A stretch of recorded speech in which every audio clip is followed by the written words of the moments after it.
Las envolturas fluidas que cubren a nuestro planeta Tierra son las siguientes. Voy a comenzar explicando la atmósfera. La atmósfera es una envoltura pues continua, gaseosa, con un espesor aproximado de 1000 kilómetros, ejerciendo sobre la superficie terrestre una presión uniforme de 1.033 kilogramos sobre centímetro cuadrado. Es una mezcla de gases que denominamos aire constituido por el nitrógeno en un 78%, el oxígeno en un 21% y otros elementos como el argón, el anhídrido carbónico y vapores de agua. En base a su composición y condiciones físicas, la atmósfera se divide en las siguientes capas. La primera, troposfera, que alcanza hasta 16 kilómetros en las zonas ecuatoriales y 10 kilómetros en las zonas polares. Su límite superior se denomina tropopausa, donde se tienen temperaturas muy bajas, aproximadamente a menos 63 grados centígrados. La siguiente capa es la estratosfera, que está arriba de la tropopausa. Alcanza unos 50 kilómetros de la superficie. Su función principal es la de absorber las radiaciones solares y el ozono es su principal elemento que absorbe los rayos ultravioleta. Una tercera capa es la mesósfera. Alcanza unos 85 kilómetros de la superficie terrestre. Bien, la temperatura a estas alturas desciende a menos 80 grados centígrados. Su composición es a base de ozono y vapores de sodio, que influyen en los fenómenos luminosos de la atmósfera. La cuarta capa es la ionosfera. Esta alcanza una altura de 500 kilómetros de la Tierra. Su principal característica es la que los constituyentes gaseosos forman moléculas cargadas eléctricamente. Las capas inferiores tienen un papel importante en la transmisión por radio y televisión, ya que reflejan las ondas de diversa longitud. El límite superior se denomina termopausa. La siguiente capa es la exósfera, capa que va de la termopausa hasta alturas donde la densidad de la atmosférica o de la atmósfera es igual a la del gas interespacial que la rodea. Esas fueron las capas de la atmósfera. Ahora voy a platicarles otra de las envolturas de nuestro planeta, que es la hidrosfera. En sí es el conjunto de aguas superficiales de la corteza terrestre. Es una envoltura discontinua, ya que aproximadamente el 70% de la superficie está cubierta por agua, en cualquiera de sus estados, líquido, sólido o formando vapores de agua. El agua de la hidrosfera está sometida a una serie de cambios y movimientos. A este se le conoce como ciclo hidrológico, el cual tiene su origen en la continua evaporación del agua de los océanos, lagos, lagunas, etc., a partir de las cuales se forman nubes y por condensación se originan las precipitaciones en forma de lluvia, de nieve, de granizo, etc. Parte directamente cae al mar y otra en los continentes, alimentando los ríos, los lagos, pero finalmente vuelve al océano, cerrando el ciclo. Otra parte se infiltra en el subsuelo, generando las aguas subterráneas. Una de las principales funciones de la hidrosfera es que sirve como un gran termostato regulador de la temperatura superficial de la Tierra. Para más información acerca de la hidrosfera, vean otros videos que están ahí, como por ejemplo el ciclo hidrológico, que se explica con más claridad y específico en otros videos, ingenieros. Ahora voy a platicarles del interior de la Tierra. Ya en otro video, ingenieros, e incluso en clase, ya vimos algunas características de la Tierra, cómo se fue moviendo y algunas características como la velocidad, la densidad, el radio, entre otras características de la Tierra. Bien, Para el conocimiento del interior de la Tierra se realizan estudios geológicos y geofísicos, ingenieros. Los primeros son directos y proporcionan pues muy pocos datos acerca de las capas profundas, pues están limitados porque pues solo alcanzan pocos miles de metros de profundidad pues en las minas y en los sondeos directos.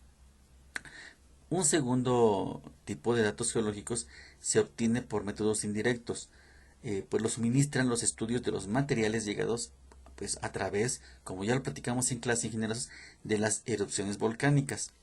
La mayor parte de los datos acerca de la composición y estructura del interior de la Tierra pues han sido obtenidos por mediciones geofísicas, pues basándose en estudios sismológicos, gravimétricos, geomagnéticos y paleomagnéticos también.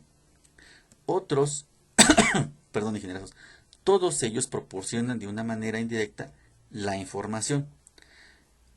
Hay un tercer grupo que también son indirectos, se obtienen del estudio de la composición y el origen de los meteoritos. Bien, de estos tres grupos o tres maneras de obtener datos es como se han estudiado las capas de la Tierra y las características. Voy a platicarles, por ejemplo, acerca de sismología. La mayoría del gran número de sismos que cada año se producen y se originan, se originan de hecho a menos de 100 kilómetros de profundidad. El punto donde se origina un sismo se denomina hipocentro y a partir de él, de ese hipocentro, se generan movimientos vibratorios llamados ondas sísmicas. Las principales son las longitudinales o primarias, que son originadas por la compresión y son oscilaciones hacia adelante y hacia atrás, siempre en la misma dirección en que se propaga pues obviamente el sismo. Obviamente se propaga a mayor velocidad pues que las transversales, que son las secundarias, se puede decir, y por lo tanto son las primeras en llegar a las estaciones registradoras. Las ondas transversales o secundarias, o ondas S, se caracterizan porque no se propagan en materiales en fusión o líquidos, y las partículas de materiales afectadas vibran perpendicularmente a la dirección de propagación del sismo. Esta velocidad de propagación depende de la densidad y características elásticas del material. Si el material es heterogéneo, las ondas pueden sufrir reflexiones y refracciones.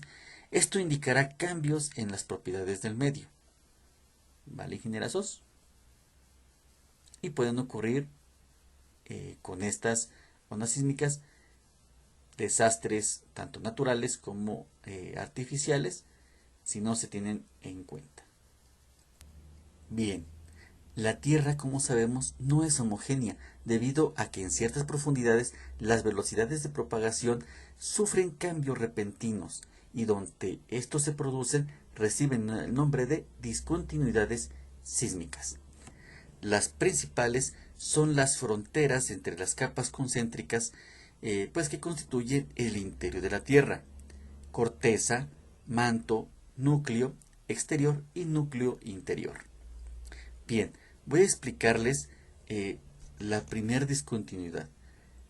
La tenemos aquí, situada en esta zona.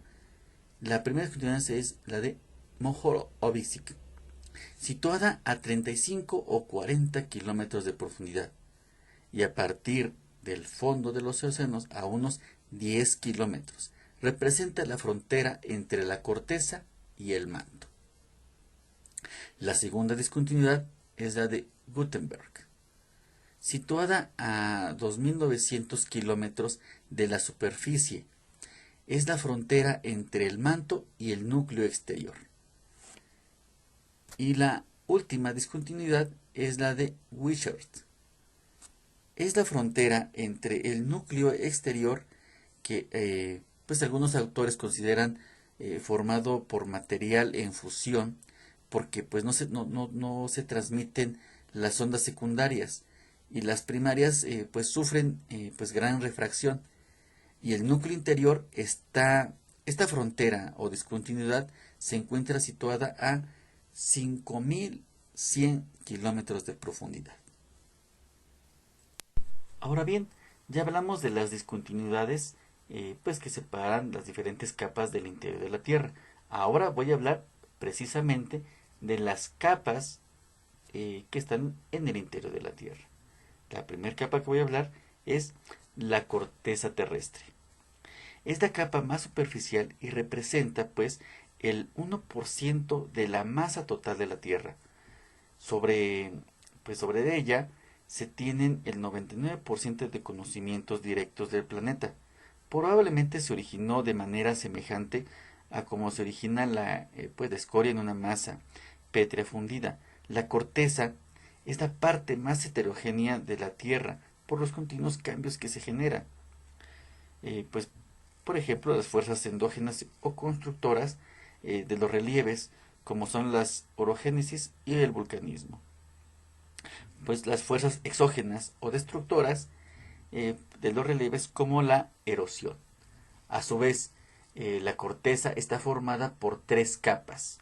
La capa sedimentaria superficial es discontinua y constituida principalmente por rocas sedimentarias cuyo espesor en ciertas zonas continentales es de varios miles de metros, mientras que en el fondo de los océanos no supera los 1000 metros o en ciertas zonas falta por completo. La segunda capa es la granítica intermedia, llamada corteza continental, constituida por granitos con un espesor de 15 a 20 kilómetros bajo continentes. También era conocida como Sial. Y la tercera y última capa es la capa basáltica inferior, también denominada corteza oceánica. Las rocas basálticas son su principal constitución. En terminología antigua se conocía como cima. La siguiente capa que les voy a platicar es el manto terrestre, con un espesor de poco menos de 2.900 kilómetros. Representa el 83% del volumen de la Tierra y el 65% de su masa, el 65% de su masa. La densidad relativa de los materiales varía de 3.3 en las zonas más superficiales hasta 5 o 6 en las partes más profundas. Los materiales que le forman son principalmente de las rocas ultrabásicas, perdón, aquellas que contienen grandes cantidades de olivino y piroxeno. Desde el punto de vista geológico, ingenierazos, la importancia pues es de este manto superior, donde se generan la orogénesis, el vulcanismo y pues los fenómenos sísmicos, ingenierazos. Así que nos interesa mucho el estudio de este manto terrestre. Existen corrientes de convección sobre las cuales pues se desplazan las placas tectónicas, que ya lo habíamos platicado en clase, ingenierazos. Finalmente voy a platicarles acerca del núcleo terrestre. Representa el 14% del volumen de la Tierra y el 32% de su masa. En función del comportamiento sísmico estudiado, pues se supone que el núcleo está dividido en externo e interno. El externo se comporta como un líquido o materiales de fusión o en fusión, pues donde las ondas sísmicas transversales no se transmiten. Los geólogos o geofísicos pues consideran que el núcleo es esencialmente metálico, el cual es un factor estructural importante para el campo magnético terrestre y sus condiciones pues termodinámicas. Son pues de presiones que alcanzan varios miles de atmósferas y temperaturas que van entre 4000 y 5000 grados centígrados. Muchas gracias. No olvides suscribirte y darle like.